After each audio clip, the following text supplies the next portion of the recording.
Salam sejahtera bagi kita semua. Kembali berjumpa dengan saya Pendeta Jonathan F. Pelalang pada hari Minggu tanggal 28 Januari tahun 2024. Mari kita berdoa. Tuhan Yesus, urapi hamba-Mu dengan kuasa Roh Kudus-Mu. Dan para pendengar yang akan mendengarkan firman Tuhan ini, Tuhan memberikan penerangan melalui Roh Kudus.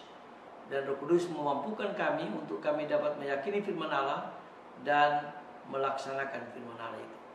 Berfirmanlah karena kami sudah siap untuk mendengarkan firman-Mu. Dalam kasih dan pengampunan Kristus kami berdoa. Amin. Mari kita baca firman Tuhan yang diambil dari Amsal 1 ayat 2 sampai ayat yang ke-7. Namun saya hanya akan membacakan ayat yang keempat. Untuk memberikan kecerdasan kepada orang-orang yang tak berpengalaman.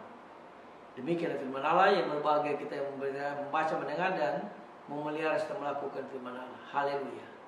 Tema kita hari ini adalah pemimpin yang berhikmat. Nah, saudara-saudara yang saya kasih dalam nama Tuhan Yesus Kristus, pemimpin seperti yang kita dapatkan baik dalam Alkitab Penyelamat maupun dalam Alkitab Penyelamat Baru selalu memiliki hubungan yang sehat dengan hikmat kebijaksanaan. Misalnya, di dalam Penyelamat terdapat kitab Amsal, dan dalam Perjanjian Baru terdapat Tuhan Yesus yang memberi wejangan-wejangan yang terkumpul dalam khotbah di bukit. Dan tentu saja banyak wejangan di luar itu, misalnya perumpamaan-perumpamaan. Dan Rasul Paulus pun dalam surat-suratnya banyak berbicara mengenai hikmat kebijaksanaan. Berarti hikmat kebijaksanaan tidak perlu dipertentangkan dengan kehendak Tuhan. Manusia yang belajar dari pengalaman-pengalaman hidup bukanlah berada di luar Tuhan. Mengapa? Karena Tuhan mewahyukan diri kepada kehendaknya kepada manusia.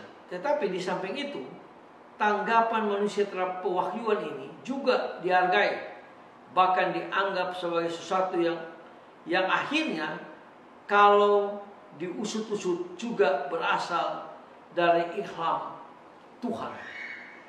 Nah, saudara-saudara yang saya kasih dalam Tuhan Kristus, maka orang yang beriman selalu dihimbau untuk belajar menjadi bijaksana, belajar memiliki hikmat yang datangnya dari Tuhan. Itu dijelaskan di dalam Amsal pasal 1 ayat 7.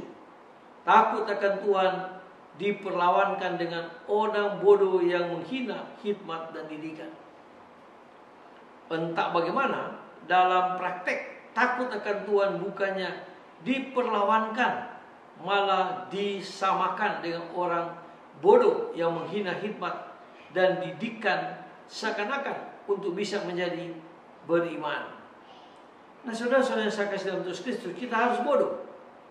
Sebaliknya, kita diminta menjadi cerdas, dan kecerdasan itu kita peroleh dari pengalaman-pengalaman konkret dalam konteks kehidupan sehari-hari. Nah, saudara-saudara yang saya kasih dalam Tuhan Kristus, pengalaman-pengalaman semacam ini tentunya amat berguna untuk diwariskan dan dipertimbangkan oleh generasi penerus agar warisan hikmat ini bisa lestari. Maka baik pemimpin-pemimpin sekuler maupun pemimpin-pemimpin agama atau pemimpin-pemimpin gereja perlu bekerja sama dengan erat dengan kalangan-kalangan yang mengkhususkan diri di bidang hikmat dan ilmu pengetahuan. Nah, saudara-saudara yang saya kasih dalam Tuhan Kristus, kedua-duanya saling membutuhkan, yang perlu saling mengingatkan. Oleh karena keduanya bisa mandek, tidak mau belajar lagi dari pengalaman-pengalaman hidup konkret dalam konteks kehidupan sehari-hari. Nah, akibatnya apa? Akibatnya mereka berikan kepada masyarakat dan jemaat yang dipimpinnya adalah teori-teori yang tidak kontekstual. Jadi kita jangan hanya berteori, kita harus terjun ke masyarakat, terjun ke rakyat untuk memimpin dengan penuh hikmat dan kebijaksanaan. Nah, itulah sebabnya kita perlu berdoa supaya pemimpin yang akan datang di Indonesia ini, dan kita akan pilih nanti pada tanggal 14 Februari tahun 2024 ini, kita minta supaya Tuhan memberikan pemimpin yang bijaksana, pemimpin yang berkhidmat, pemimpin yang menyatu dengan rakyat, dan pemimpin yang mensejahterakan rakyat. Itu yang kita doakan, supaya Tuhan yang akan mengirim pemimpin yang berkhidmat, pemimpin yang merayat, dan pemimpin yang selalu dekat dengan rakyat. Nah, saudara-saudara saya kasih dalam Kristus, sebaliknya, jika terjadi sinergi antara praktis dan akademis, maka iklim pendidikan hikmat yang sehat di dalam kelompok gereja maupun masyarakat atau pemerintah menjadi mungkin. Mestinya kecerdasan jemaat atau rakyat Indonesia atau masyarakat Indonesia menjadi cita-cita yang selalu harus diperjuangkan.